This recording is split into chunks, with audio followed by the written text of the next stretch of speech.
You got into the safety business because you wanted to protect people, but somewhere along the way the job started controlling your time, your schedule, your priorities, even your income potential. What if the expertise you've built over the years in the field can give you something more? More freedom, more control, more ownership of your future.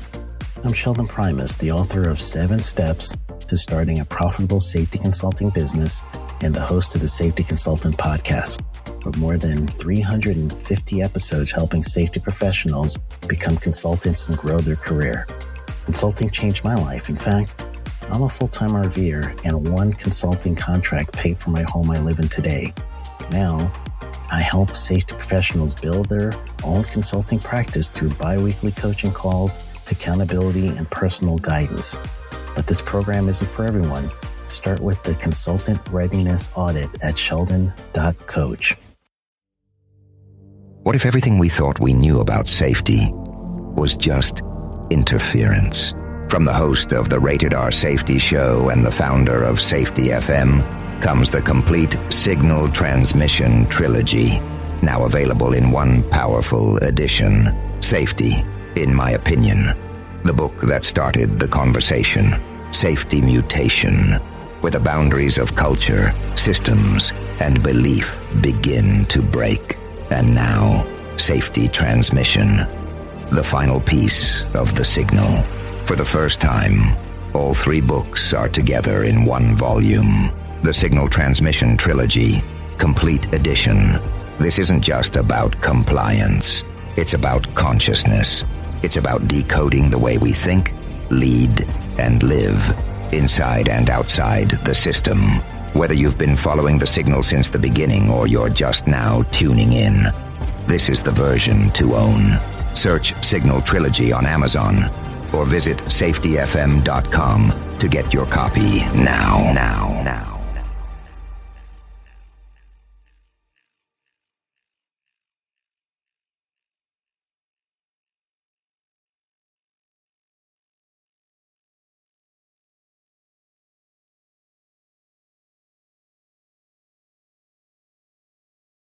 You got into the safety business because you wanted to protect people, but somewhere along the way the job started controlling your time, your schedule, your priorities, even your income potential. What if the expertise you've built over the years in the field can give you something more? More freedom, more control, more ownership of your future. I'm Sheldon Primus, the author of 7 Steps to Starting a Profitable Safety Consulting Business and the host of the Safety Consultant Podcast, with more than 350 episodes helping safety professionals become consultants and grow their career. Consulting changed my life. In fact, I'm a full-time RVer, and one consulting contract paid for my home I live in today. Now, I help safety professionals build their own consulting practice through bi-weekly coaching calls, accountability, and personal guidance. But this program isn't for everyone. Start with the Consultant Readiness Audit at sheldon.coach. What if everything we thought we knew about safety was just interference? From the host of the Rated R Safety Show and the founder of Safety FM comes the complete Signal Transmission Trilogy, now available in one powerful edition. Safety, in my opinion, the book that started the conversation. Safety Mutation, where the boundaries of culture, systems, and belief begin to break. And now, Safety Transmission, the final piece of the signal. For the first time, all 3 books are together in one volume. The Signal Transmission Trilogy, Complete Edition. This isn't just about compliance. It's about consciousness. It's about decoding the way we think, lead, and live, inside and outside the system. Whether you've been following the signal since the beginning or you're just now tuning in, this is the version to own. Search Signal Trilogy on Amazon or visit safetyfm.com to get your copy now.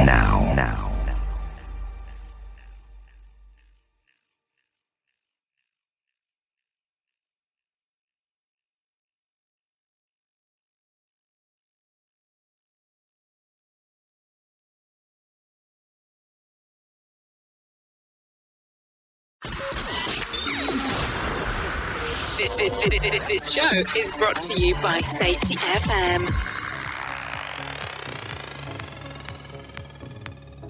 Well, hello and welcome to the Jay Allen Show. Hopefully you're off to a grand start of this week so far. I know it's Tuesday, but still it could be a grand start. Hopefully everything's going well inside of your neck of the woods, because that's always important. So thank you for everyone who has contacted me in regards of safetyfm.uk. It was an interesting day for sure yesterday as we had it launch. And then the other one, or the other thing that came about, was the people reaching out to talk about black line, blue line, yellow line, orange line. Seems like a lot of people like that. So I'm sure we'll have some further discussions a little bit later down the road about it. Well, today is going to be a special episode. I actually have the privilege today to speak to Emily Elrod. Now, the question that I have for you, are you familiar with Emily? If not, let me give you a little bit about her. Her clients describe her as energetic, wiser beyond her years, and the person that gets things done. Her husband describes her as a blonde, good mama, and animal philanthropist. If you ask her, she's just a lover of humanity, dark chocolate, and nouns. She will gladly nerd out on ways, peoples, places, and things can go from stress to strategic. She's gained this love for personal and professional experience. Emily once was a 21-year-old single mother fighting for her and her son's life. She was a lead ergonomic engineer who loved people more than machines. She was also an award-winning health strategist who despised how programs were created human workers and not human beings, even when the focus was not on health and safety. Well, today I have the privilege of speaking to Emily Elrod. Emily, welcome to the show. So I guess I have to ask the question starting off, because I ask everybody the exact same question because it's the easiest one to start off with, but it also becomes the most difficult one. How did you get down this journey, and why did you decide to go down this path? Because it looks like you're involved in safety to an extent. So how did you decide to do this? Oh, that's a funny one.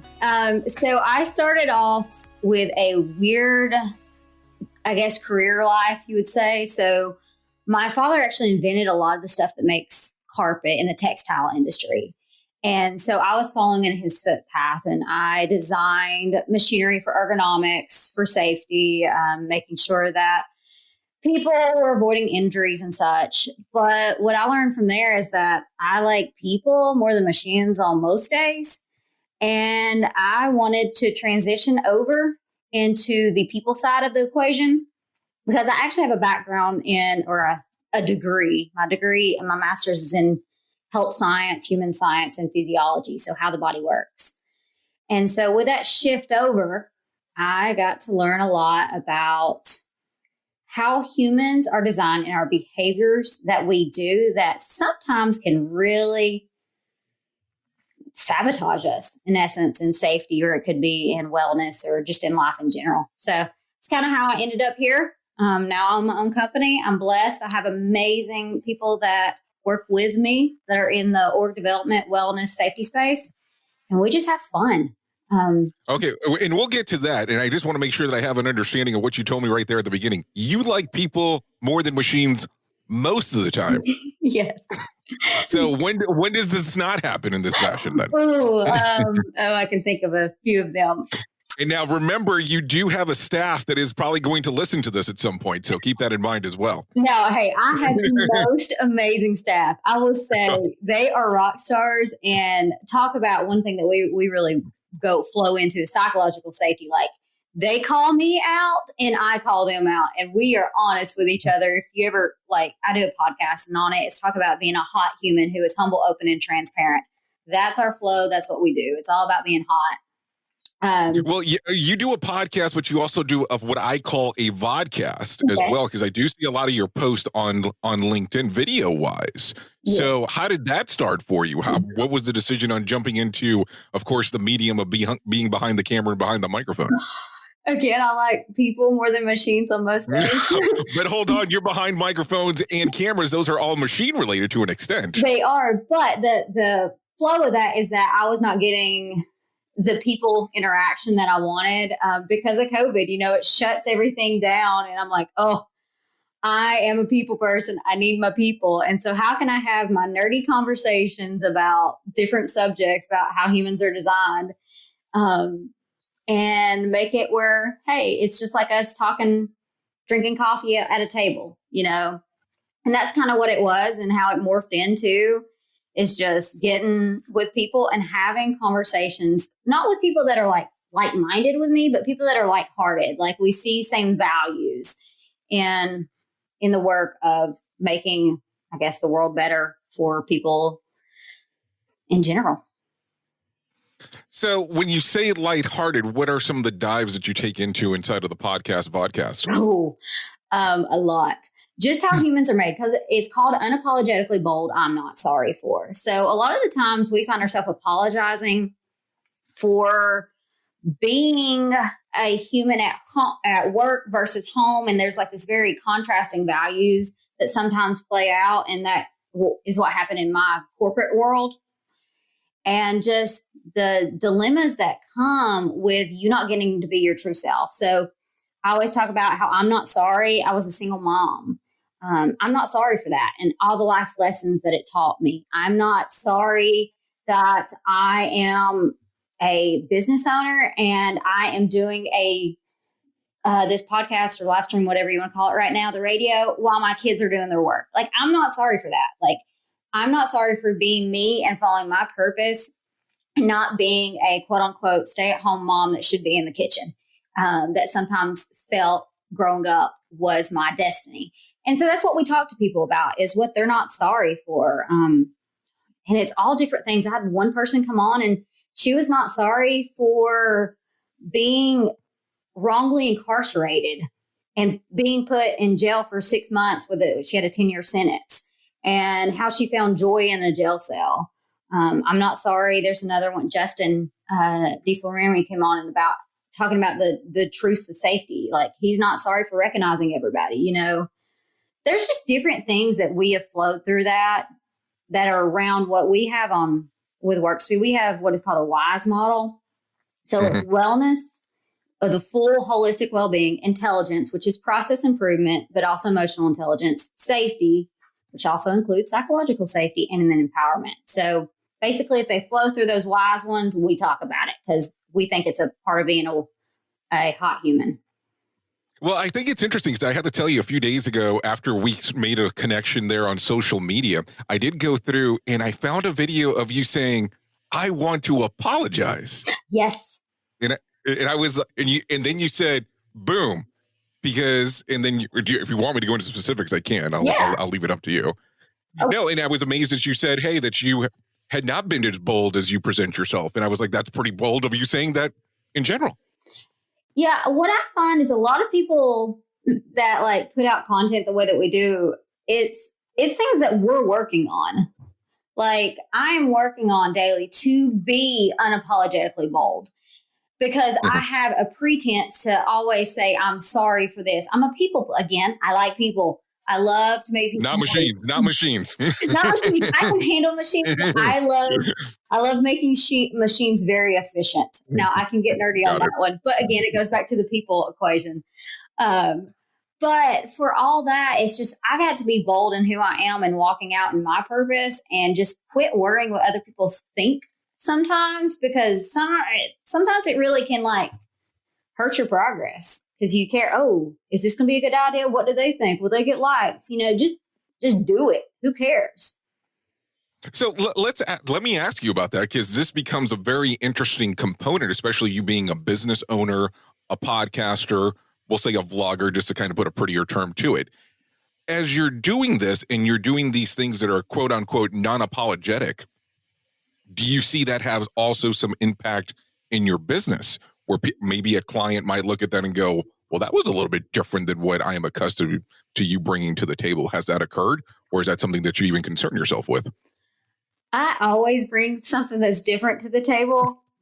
I'm just an odd chuck when it comes to thinking. Like, I don't know what happens in this brain sometime. So I think that's the reason why my clients like me. And I'm blessed to be able to. You think they like you? They must like you. Remember, most companies actually hire the personality is the way that it goes first. Yes, I'm blessed. I'm blessed to work with such amazing people. And the thing is what I bring is such a different approach to the world that we work in, and it's not really that different. The things that I bring have been. Well, hold on! Don't give away the secret sauce if it's different, but not that different. You don't want you don't want your competitors to steal it up. Hey, what I always say is, my father has ran that business for 25 years, and he says never look in the rearview mirror what your competitors are doing. Always be innovative and go forward. And so, in essence, they'll be following in your footsteps. And you're always going to be copied or something's going to happen for it. And just think that that's a form of flattery. So with that. When they're mimicking your exact blueprint, I don't know if that's a form of flattery. I think it's a version of direct ripoff, but that's my opinion. Well, they can only do so much because they got to have the personality behind it, right? Right. But with that, it's things that people talk about. It's just, how are humans designed? So whenever I was an engineer, like if something went wrong, like you come back and you talk to the engineer and it's like, hey, this is jacked up here, here, and here.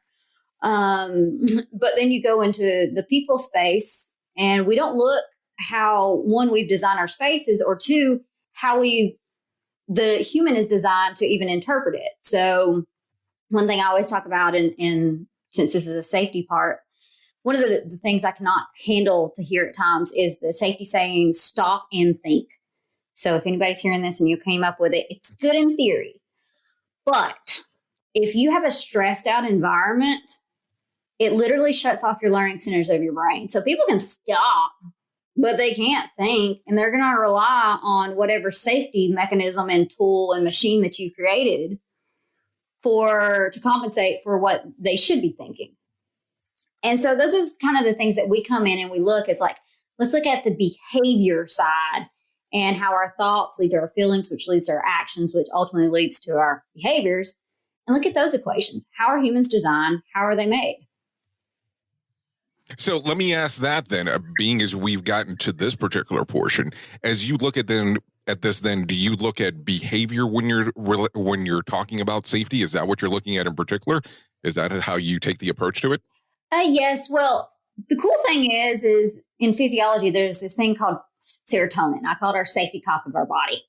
So what we look at is how is that being affected by the environment. Stress is one. We know sleep.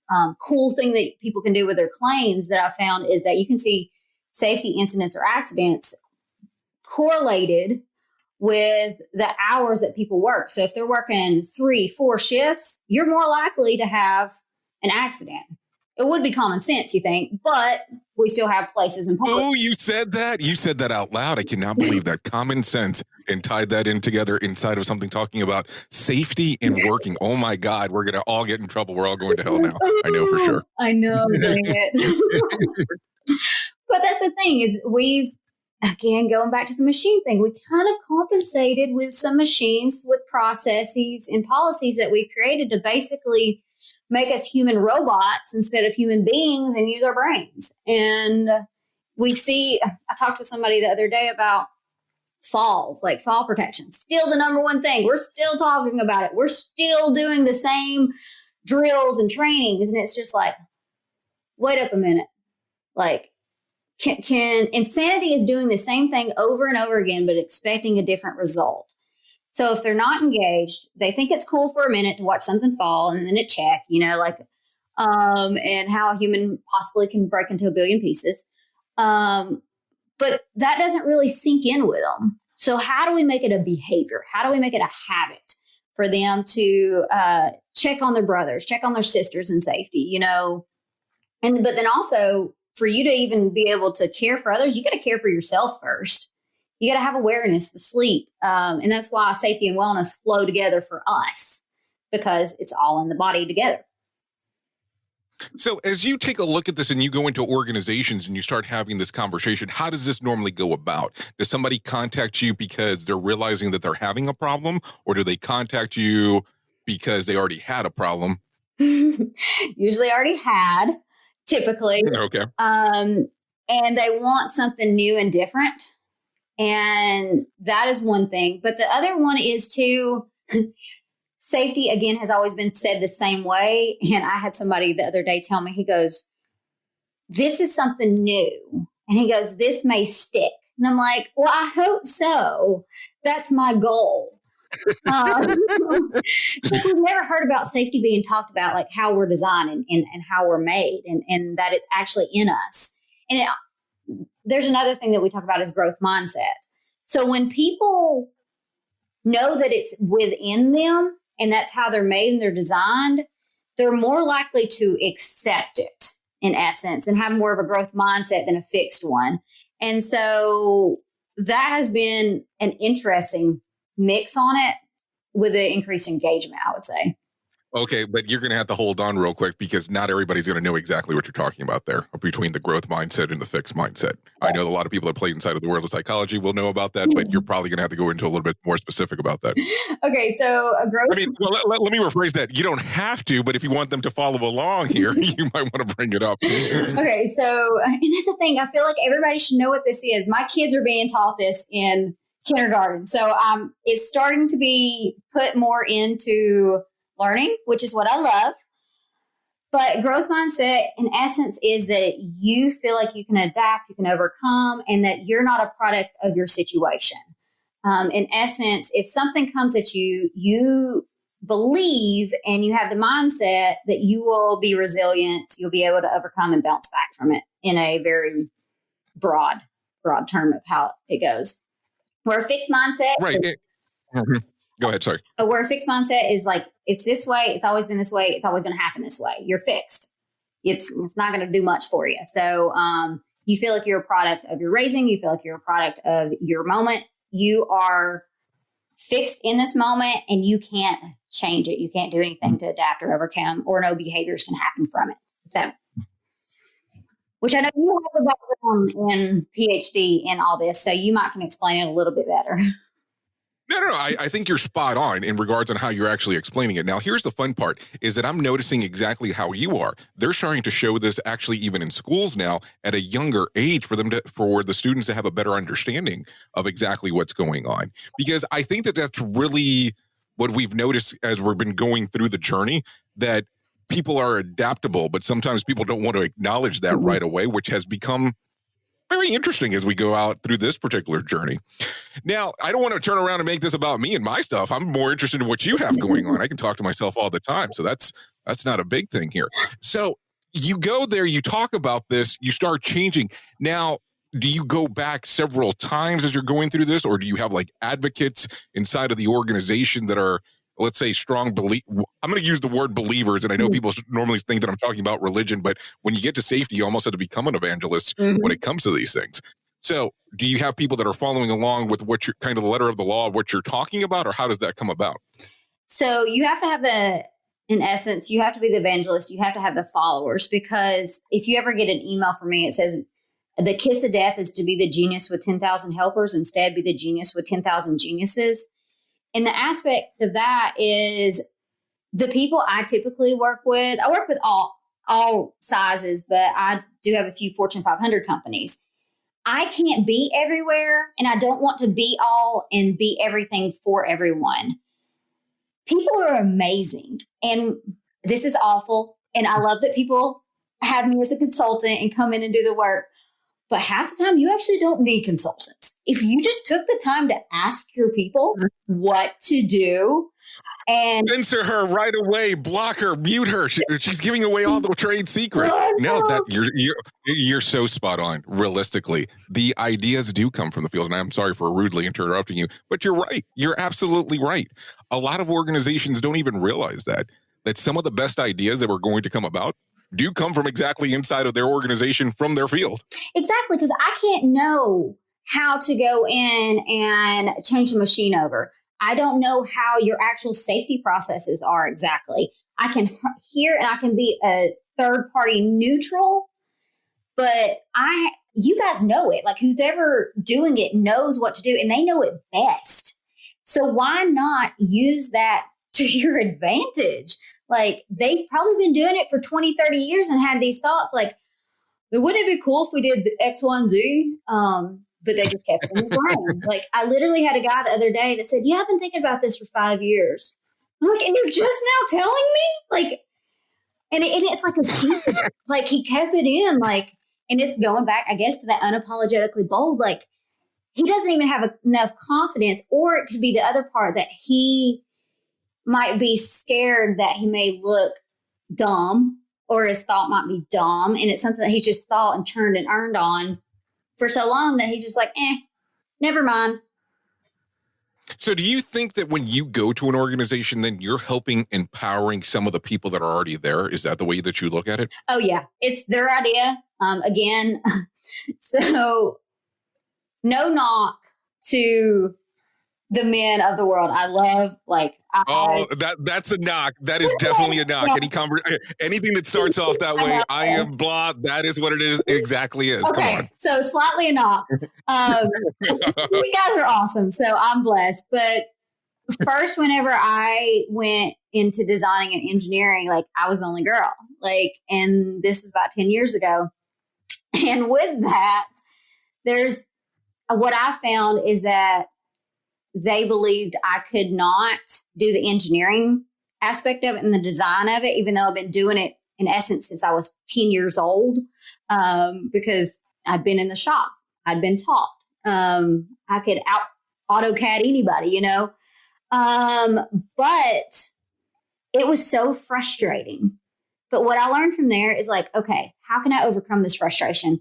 And what I did is like make it their idea. It's their idea. When it was their idea, it's sold. Like, and like, I didn't have to work as hard. I'm like, okay, how can I do this? And that's in essence what I do. If it's people's idea, they're more likely to take ownership of it. I don't want it to be mine because I'd be the only one basically giving the law down, and nobody wants to follow that. So what can I do to gain believers or followers in a way that they can take it on and maybe even take it to a better level than I ever thought I could? You know, it's interesting that you say that. I interview quite a few people, and I have a very large amount of females that I speak with that say that exactly, that they have to make it appear as if it's the person that they might be reporting to or a guy in particular for them to be able to move forward within the organization for that. Now, as you've seen this, how did you have to be able to almost separate yourself to be able to get that to work? You got to take back your ego, because in the end, I had a goal and I just wanted to work on how can I accomplish this goal. And it's, again, going back to the process and nerding out on that. It's like, it was failure after failure. I got to learn from it. It's not working. So what will? And just looking at processes and figuring out this is how this relates to people. And a lot of times they haven't even been heard or listened to for so many years that whenever you just pop up and you're just there to listen and then let them know, hey, your idea can actually happen. Let's just talk to a few amazing people and get a round table and see what we can do with it and go from there. Like, it is taking, what I always say is that knowledge is not always power. It's knowledge and action is, because knowledge and action is wisdom. Because if you just sit on that knowledge, it doesn't do anything with you. So if people are coming to me, if I feel like I can't break through or get through, I'm going to have to take that knowledge and do something about it. No, and I think you're spot on. I really do, because think about it. Even based on what you were saying earlier, you referenced that some of the people, you get the information exactly when you go into an organization because they have very knowledgeable people that are on the field or already inside of the organization. And that's knowledge that is sitting there that they're not using. Mm-hmm. And without action, nothing's going on. So, and believe me, I'm not trying to, scoot away from consultants and all that, because sometimes you need some of that just to kind of get the motor running inside of some organizations. But you're spot on when you say this. So what would you say percentage-wise you see when you go into an organization where you see that this is actually occurring, where a female has to downplay her knowledge base to be able to move on? That's an interesting question. Oh, come on. You know that nobody's listening. It's just you and I. Right? No, that isn't. I really have never truly thought of that. I just think it's my experience at times because the women that I know are very confident in their abilities, that in the rooms, in the C-suites that we're sitting in, they don't play it off that way. But I don't think that they got to that level without being that confident or having that confidence with it. So would I say going back to my younger days and maybe speaking with more of the beginner level or the newer people coming in? I bet there are. I would bet that probably 60 to 70% probably have that some form of opinion on it. Okay, so let me ask you this then. When you decided to go out on your own and you started your own business and you were going after organizations, did you have fear that you would be held back because you're a woman? Right now in the timing, some people are checking the box for a woman. Okay. More than I would say at times that me being a female coming into safety, I guess at times are like, hey, do you actually know what you're talking about? But that's very few and foremost. If somebody's coming to me, they usually have a general idea and they know what I do in the work that I do. It doesn't matter my gender. I will say my age and how I look like I'm 12 and I'm 4'10". So I'm teeny-tiny and I look young. So that has been. Oh my God. That has to change so many perspectives when you go out to an organization, especially if you're out in the field then. Yes, it does. It makes, they're like, oh, who is that child walking by? Yes, I have all the. I'm only laughing because you said it. I am laughing because you said it. If not, I would not be laughing at all. Just want to make sure. No, literally. Interesting. My daughter the other day told somebody that she thought that I was a child. So, and it's okay. It's just stuff I deal with. But for me, it's things that I know my body. I know myself. And the importance and what we talk a lot about is owning yourself so others don't own you. Walk out in your confidence, walk out in who you are, and just learn and grow. So once they get over that first initial that I'm not 12 and I'm actually halfway smart, then we can get into the conversations. But assumptions are always going to happen. I can't avoid them. Yeah, I think I would play into the whole thing. Just try to pretend that you're a child and that you have so much knowledge and safety. Use whatever angle you can, of course. Yes. I got my degree and my master's when I was 6 years old. For the people that are in my age demo, you can say Doogie Howser. They'll know exactly what you're talking about. People in the millennials are probably going to be like, what the hell does that even mean? But that's a whole other story. Yeah, maybe. So what do you enjoy the most out of the things that you do? Because you do several different things. I've noticed that, when the more information I was able to find about you, you don't limit yourself and you do some different things. Now, as far as I went back, there is something on there that I'm not sure if you want me to talk about it, but I want to mention it. You at one point were a model as well. Oh God, yes. I was. Why? Oh God, yes. It's something that you did. Yeah. So I try to I don't know. That has taught me so much about life because whenever you model, the interesting aspect of that is that everything is critiqued about you.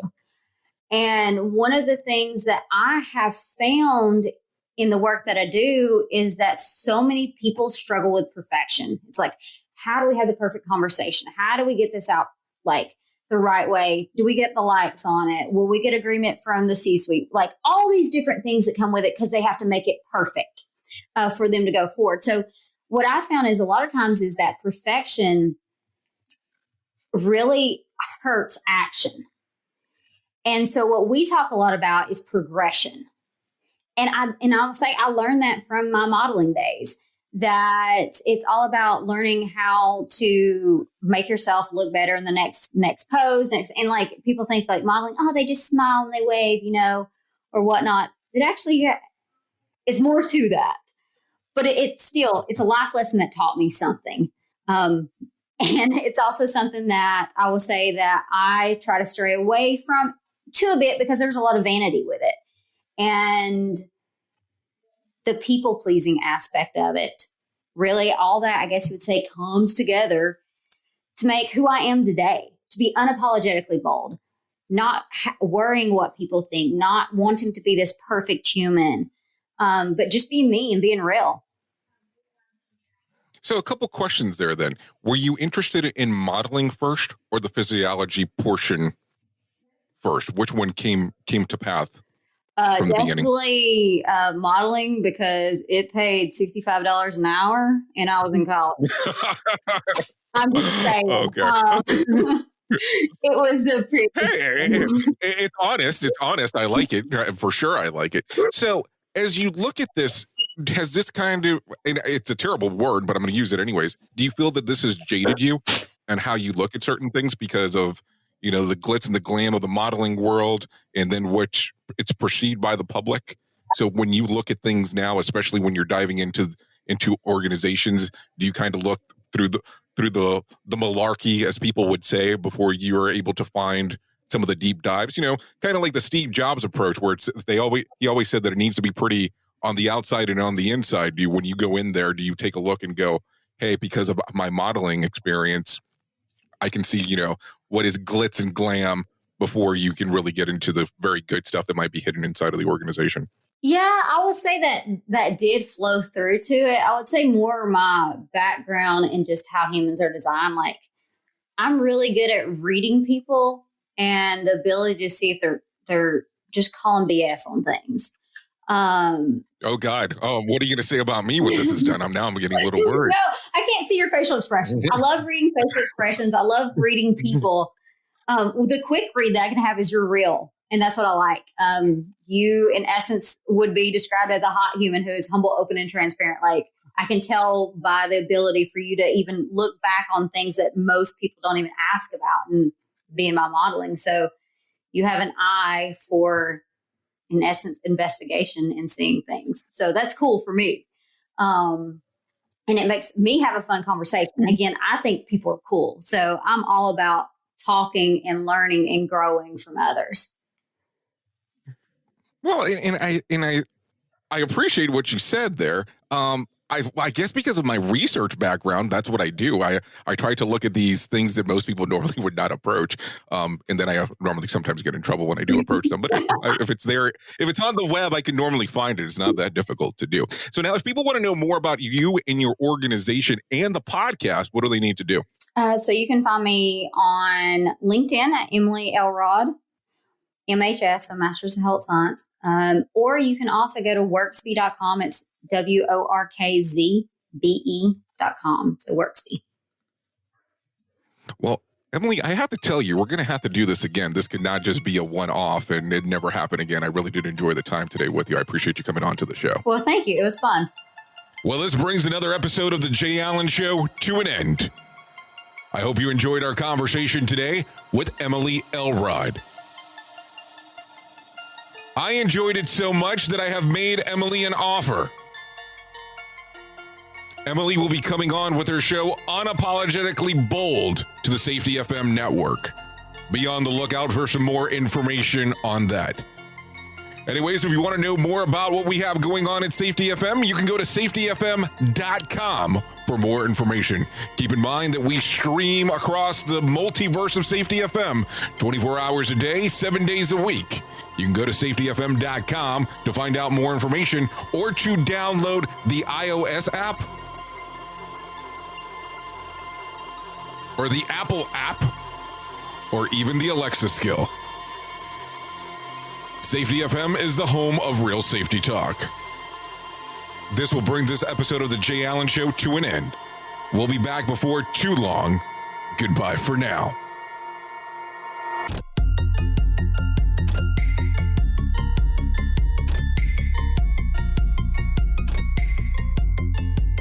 Want more of The Jay Allen Show? Go to safetyfm.com. The views and opinions expressed on this podcast are those of the host and its guest and do not necessarily reflect the official policy or position of the company. Examples of analysis discussed within this podcast are only examples. They should not be utilized in the real world as the only solution available, as they are based only on very limited and dated open source information. Assumptions made within this analysis are not reflective of the position of the company. No part of this podcast may be reproduced, stored in a retrieval system, or transmitted in any form or by any means, mechanical, electronic, recording, or otherwise, without prior written permission of the creator of the podcast, Jay Allen. You got into the safety business because you wanted to protect people, but somewhere along the way, the job started controlling your time, your schedule, your priorities, even your income potential. What if the expertise you've built over the years in the field can give you something more? More freedom, more control, more ownership of your future. I'm Sheldon Primus, the author of 7 Steps to Starting a Profitable Safety Consulting Business and the host of the Safety Consultant Podcast, with more than 350 episodes helping safety professionals become consultants and grow their career. Consulting changed my life. In fact, I'm a full-time RVer, and one consulting contract paid for my home I live in today. Now, I help safety professionals build their own consulting practice through bi-weekly coaching calls, accountability, and personal guidance. But this program isn't for everyone. Start with the Consultant Readiness Audit at sheldon.coach. What if everything we thought we knew about safety was just interference? From the host of the Rated R Safety Show and the founder of Safety FM comes the complete Signal Transmission Trilogy, now available in one powerful edition. Safety, in my opinion, the book that started the conversation. Safety Mutation, where the boundaries of culture, systems, and belief begin to break. And now, Safety Transmission, the final piece of the signal. For the first time, all 3 books are together in one volume. The Signal Transmission Trilogy, Complete Edition. This isn't just about compliance. It's about consciousness. It's about decoding the way we think, lead, and live, inside and outside the system. Whether you've been following the signal since the beginning or you're just now tuning in, this is the version to own. Search Signal Trilogy on Amazon or visit safetyfm.com to get your copy now.